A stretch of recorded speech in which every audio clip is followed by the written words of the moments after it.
we were a week overdue. So we just did a routine ultrasound. And in the ultrasound, they discovered that I had low fluid, and they were very calm. It was said that we would deliver the baby that night.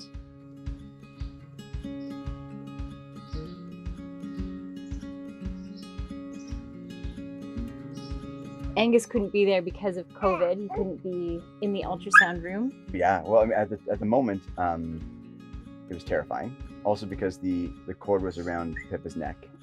Not being able to go was really scary.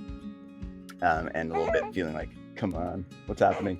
And then by the time I got to go, it was clear that the baby it's not going to be what we planned. It wasn't going to be a home birth. It wasn't going to be all those things that we thought the experience was going to be. So it was really about managing those expectations and turning things around.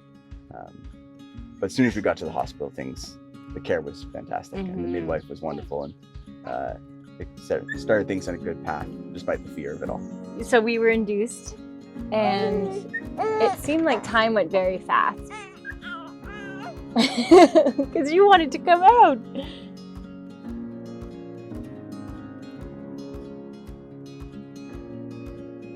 It was quickly determined that she wasn't tolerating labor too well, and her heart rate was dropping.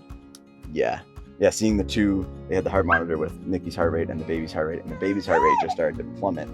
And the nurse and I were trying to move around on Nikki's stomach, trying to find, if maybe it was just to come loose. But it determined it was not, and the nurse calmly, but quickly, moved to get some more nurses, and then that's when it all started. They rushed in, kind of like an orchestra of collaboration and teamwork. They were amazing. And then Nikki kind of looked at me and realized, like, we're getting a C-section here.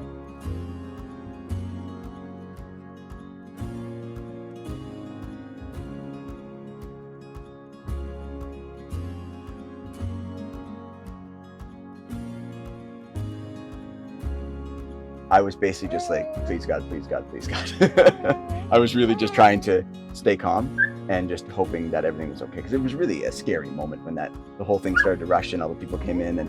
But it was so calming in the operating room, even though it was quite scary. And we were still a bit scared until we heard her scream for the first time and cry for the first time, and it was such a relief. Oh yeah, and then we both cried. Yeah. Because it was scary. Yeah. That's when they discovered that she was pretty growth restricted. She was very tiny when she was born. So her head and length were normal size, but her body fat was very little.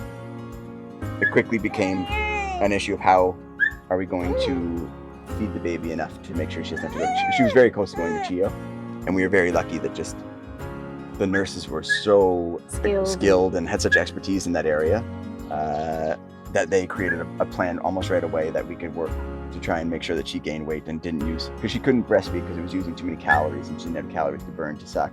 But the nurses worked really hard to keep her away, because if we went to CHIO, then we'd be separated from her. Fortunately, they worked this amazing plan, and they gave us such incredible constant care that allowed Pippa to stay with us the whole time.